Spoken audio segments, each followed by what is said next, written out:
তো হ্যালো বন্ধুরা, welcome to my channel এবং ওয়েলকাম তোমাদের আরও একটি নতুন ভ্লগে। তো এটা বিয়েবাড়ির সন্ধ্যের ভ্লগ।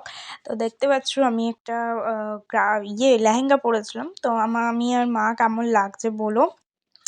আর এখানে তখন সন্ধেবেলা দেখো সবাই একটু ফটো সেশন করছিলাম। আর এই লেহেঙ্গাটা কিন্তু আমার মামার বউ বিয়ের দিনকে আমি পরেছিলাম, দেন এখন পরেছি। আর এই যে মা আর দিদি একটু ফটো সেশন করছিল, তারপরে স্টলে খেতে গেছিলাম। আমি যখন যাই তখন ভেজ পকোড়া ছিল, তারপরে দেন চিকেন পকোড়া আসতে চিকেন পকোড়া খেয়েছি। আর এটা ছিল দিদির পান পাতা। আর আমার দিদির বিয়েটা কিন্তু ছিল অনেকটা রাতে, সেই জন্য জায়ের বউ এসলো অনেকটা রাত করে। ঠিক আছে, তো জ্যামে ফেঁসে গেছিলো। বিয়ে যখন হয়েছে তখন পুরো ফাঁকা, তোমরা দেখতেই পাবে ভিডিওতে। আর এখানে দেখো এখানে একটা কিছু রিচুয়ালস ছিল যে যে সবার থেকে বড় সেই একমাত্র সে জামাইকে হাত ধরে নামাবে বা সামথিং এরকম একটা কিছু রিচুয়াল ছিল। তো সেটাই মা হচ্ছে পালন করছিল। আর তোমরা কিন্তু কমেন্টে জানিও যে জামাইবাবুকে কেমন দেখতে, মানে কেমন দেখতে নয়, কেমন হয়েছে আমাদের নতুন জামাইবাবু। তো যাই হোক, তোমরা ভিডিওটা শেষ পর্যন্ত দেখতে থাকো। আর ভিডিওটা ভালো লাগলে কিন্তু like comment share and subscribe করতে ভুলো না। আর একটা জিনিস হচ্ছে, দিদি কিন্তু আমার বাড়ি থেকে খুব কাছে চলে এসছে, মানে সোনারপুর, বারুইপুর আর সোনারপুর একটুখানি ব্যবধান সময়ের। তো যাই হোক, এখানে জামাই বরণ টরণ হওয়ার পর আমি যেহেতু বললাম অনেকটা রাতে এসছে, দেন মেনু কার্ডটা আমরা দেখিয়ে দিলাম। দেন আমরা এখানে সবাই লাস্ট ব্যাচে খেতে বসে গেছিলাম। ঠিক আছে, তো মাঝখানে অনেকটা ক্লিপ আমি নিইনি, ইচ্ছা করেই নিইনি, কারণ ভিডিওটা অনেকটা লং হয়ে যাবে। আর এই যে আমি তখন ড্রেস চেঞ্জ করে নিয়েছিলাম, যেহেতু ফাঁকা জায়গায় বিয়ে হবে আর ড্রেস পরে লাভ নেই। আর আমি পারছিলাম না, প্রচুর ভারী লেহেঙ্গা ছিল। আর দেখো বিয়ের সময় কেউ নেই, কেউ নেই বলতে আমরা বাড়ির কয়েকজন ছাড়া আর কেউ ছিল না। আর ক্যামেরাম্যান দাদাভাইরা ছিল, কিন্তু আর কেউ ছিল না দেখো।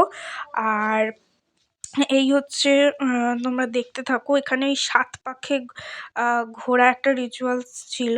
তো এটা পিঁড়িতে বসে ঘুরতে হয়, বাট কিন্তু পিঁড়ি ধরার মতন সেরকম কেউ ছিল না, যেহেতু অনেকটা রাত, মানে রাত ২টোর কতই বিয়ে হচ্ছিল সেই কারণে। আর এইটা হচ্ছে সবথেকে লজ্জার মুহূর্ত, লজ্জা নয়, এটা একটা কি বলবো, বা যাদের হয় তারা বুঝতে পারে। ঠিক আছে, যে বাড়ির লোকের সামনে একে অপরের দিকে তাকিয়ে থাকা। তো যাই হোক, পুরো বিয়েটা আমরা প্রত্যেকটা ভাই বোনে খুব এনজয় করেছি, কারণ সেই সময় দিদির বিয়েতে কেউ ছিল না, কোনো কাকিমা জেঠিমা কেউ ছিল না, আমরাই সবাই মিলে খুব এনজয় করেছি। আর মাঝখানে একটা ফানি রিচুয়াল আছে, তো তোমরা সেটা দেখতে থাকো আর ভিডিওটা এনজয় করতে থাকো। এখানে আমার ব্লগটা কে মানে ভিডিও শ্যুটটা কে করেছিল কে জানে, আমার ফোনে যেরকম অন্ধকার ভূতের মতন করে দিয়েছে। তো যাই হোক, যেই করে দিক না কেন, তো যাই হোক ভালোই করেছে। একটু লাইটটা অন্ধকার হয়ে গেছিলো, বাট ভালো করেছে। এটা হচ্ছে মালা বদলের সময়। আমার কথাটা একটু জড়িয়ে যাচ্ছে, কারণ আমি স্পিডে ভয়েস দিচ্ছি, যেহেতু হচ্ছে ভিডিওটা না হলে ক্লিপের সাথে ঠিক মানাবে না। তো দেখাচ্ছিলাম যে এই কটা মানুষই এখানে ছিল, ঠিক আছে, আর কেউ ছিল না। আর এই যে আমার এই জামাটা তোমরা কম বেশি সবাই দেখেছো, এটা আমার দুর্গাপুজোর অষ্টমীর ড্রেস ছিল। আর এই যে এখানে কিন্তু ওই মন্ত্রতন্ত্র পড়ছিল। আর দেন এরপর আসবে দ্য মেমোরেবল মুমেন্ট, কারণ এটা একটা মেয়ের কাছে সব থেকে ভালো মুহূর্ত। তো দেখো, এই যে এখানে হচ্ছে ওই হোমযজ্ঞ টোকো করছিলো, আর এখানে দুজনে কিন্তু বসে গল্প করছিলো। দেন এখানে খই পোড়ানো হচ্ছিল।